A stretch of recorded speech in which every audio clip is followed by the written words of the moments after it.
Mari Mari Cultural Village is a popular tourist destination in Sabah, Malaysia.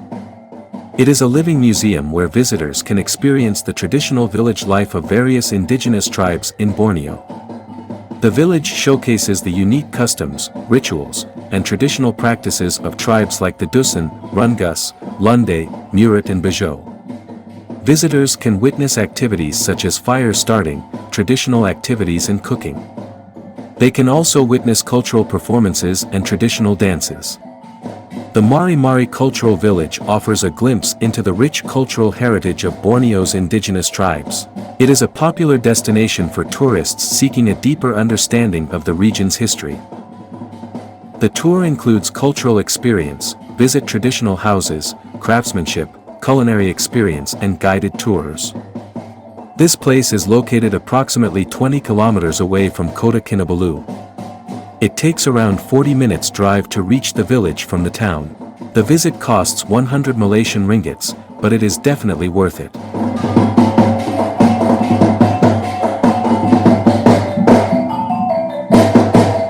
The cultural village tour operates with small groups and one guide. Our guide for the day was Molly. She provided us with a brief introduction before we embarked on our journey. Dusun house, followed by the Rungus temple. After that, we'll visit the Lundayeh house, Bajau, the Bajau house, finally Murut long house. But before we can enter the village, there will be a welcoming ceremony. Because the tribesmen here, they are not really friendly. Okay, so in this group, it's required to elect one leader among any of you. So, anyone would like to volunteer first as leader? How about you, Mr. Robin? Okay, so Mr. Robin will become your captain.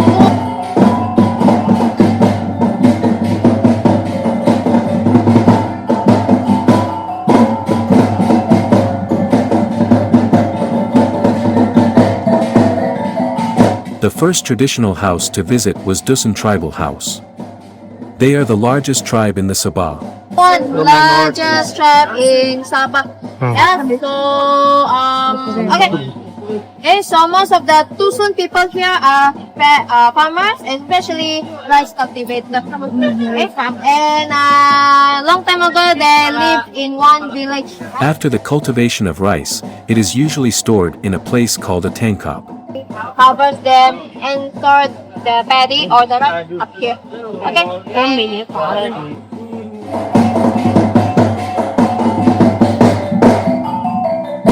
We then toured their house and were introduced to their traditional music instruments.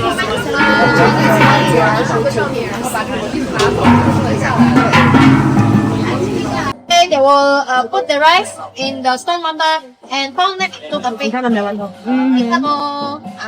Yes. Okay. So after that, they will add the sugar, tang. Okay. And then yin chow. Okay. The yin chow. The tobacco. Okay. So the peppers and bitter tea. Okay. But here option. Inside the tribal house, we were given a fascinating demonstration on how to make wine from rice. As part of the experience, they kindly offered us a taste of the homemade rice wine.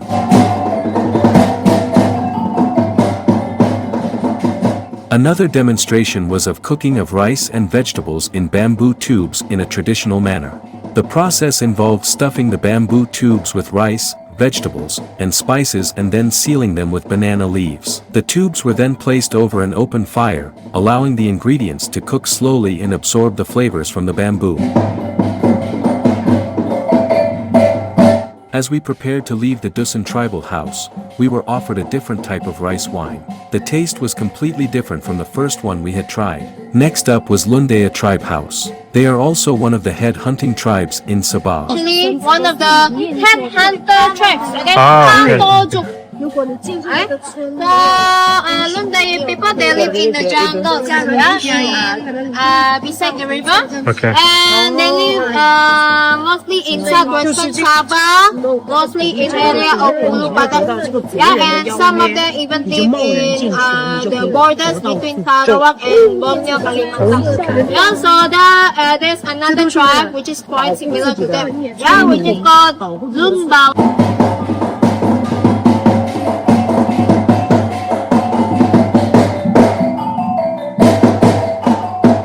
They have a unique tradition of placing the deceased body in a jar and hanging it in trees, away from their homes. This practice is believed to protect the living from evil spirits and ensure the eternal rest of the departed. There was a demonstration of the traditional method of making rope and vests from tree bark. Okay, so the is softened up, and then finally it will just the bamboo stick scraping out the layers of the skin. Okay, like this. Okay, so it will become like this after few process. So it may okay, this takes a long time. It may take 2 to 3 weeks, sometimes up to 1 to 2 weeks. Wow. Upon entering the house, our eyes were immediately drawn to the sight of several skulls. Each skull seemed to be displayed with great pride, showcasing strength of their warriors.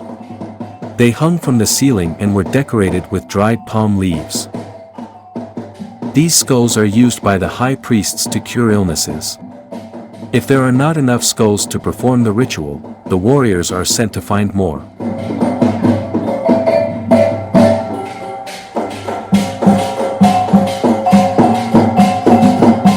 The third house on the list was the Rungus tribe house. They are the 4th largest tribe in Sabah. They generously welcomed us with their homemade honey that was absolutely delicious.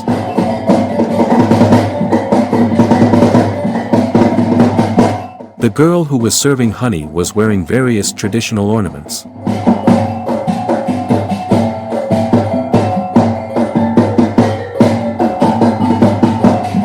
Rungus longhouses are spacious and typically consist of over 10 rooms, each of which is occupied by a family.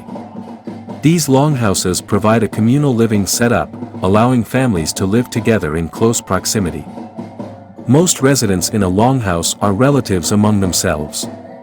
If new family is added, the owner would extend the longhouse at one end.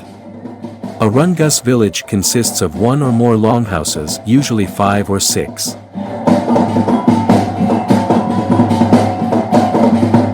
Our guide also showed us one of their traditional musical instrument called kulantangan.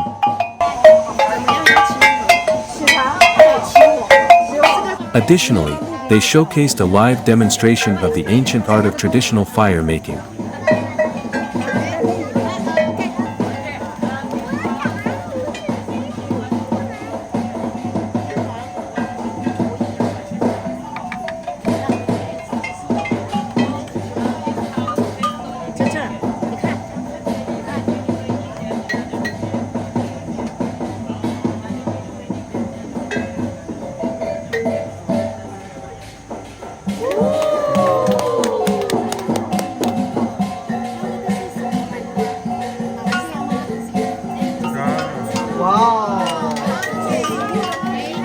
The Murut tribal house was our next destination, known for their unfriendly nature and famous for their fearless headhunting heritage. Before entering the Murut tribal house, we had to undergo a traditional welcoming ceremony conducted by the tribe's leader. As the leader of our group, I was subjected to a series of questions in order to gain access inside the tribal house.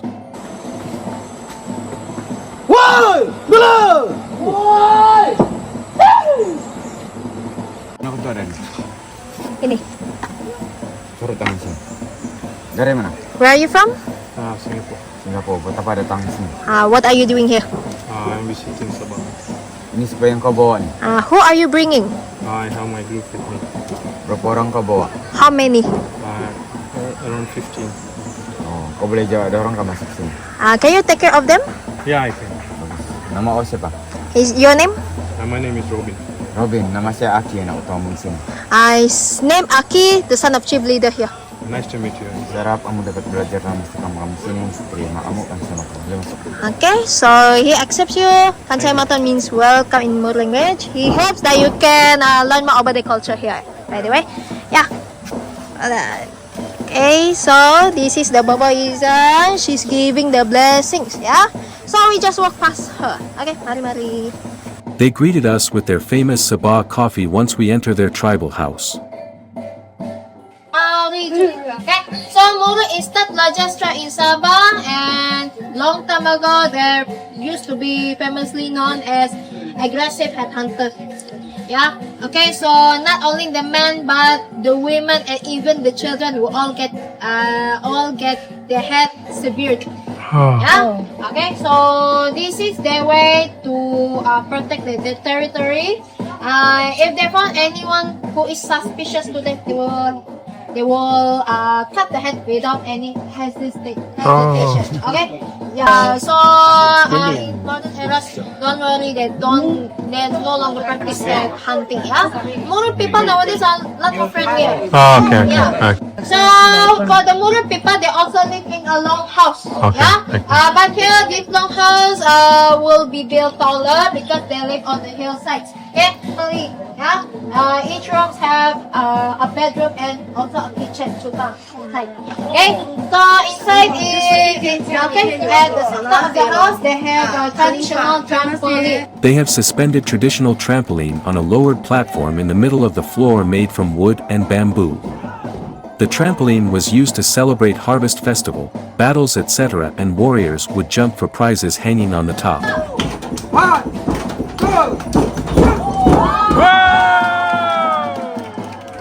After the demonstration, we couldn't resist trying out the trampoline.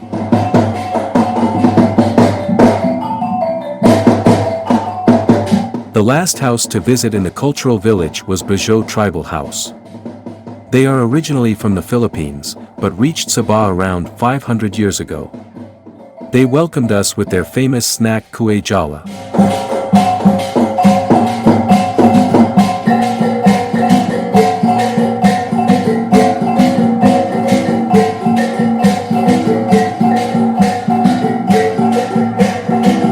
They are the second largest indigenous group of Sabah.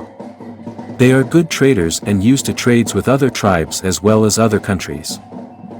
Bajau people are usually wealthier than other tribes and their tribal house is decorated with multiple materials. Bajau people are not known to have any enemies, primarily because they do not engage in practices such as headhunting.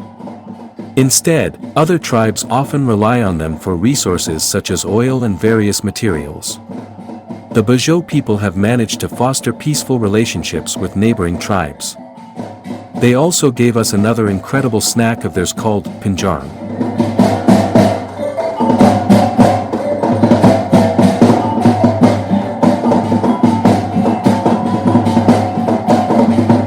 After exploring all the tribal houses, it was time to get their traditional tattoo and witness dances and music performances by the local tribes.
pagsigaw-gaw sa batang paling-palingan. Terima kasih. We had a very delightful lunch in the end and it was superb. The lunch was included in the package and food was very nice. I highly recommend the Mari Mari Cultural Village tour. It was an incredible experience. The village is beautifully preserved and showcases the rich cultural heritage of the indigenous people of Sabah. Thanks for watching this one. See you in the next video.